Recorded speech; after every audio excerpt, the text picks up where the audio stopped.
Common wire splices and joints.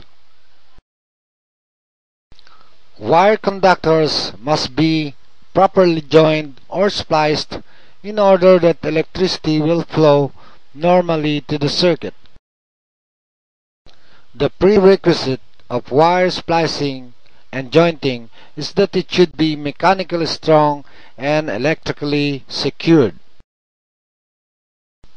Mechanically strong means that wires should be joined firmly and strongly in order to avoid wire explosion, especially when loads connected requires large amount of current and the wires are not firmly joined.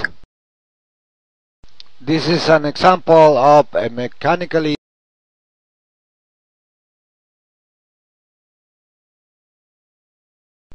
electrically secured means that wires after jointing must be covered or insulated with electrical tape.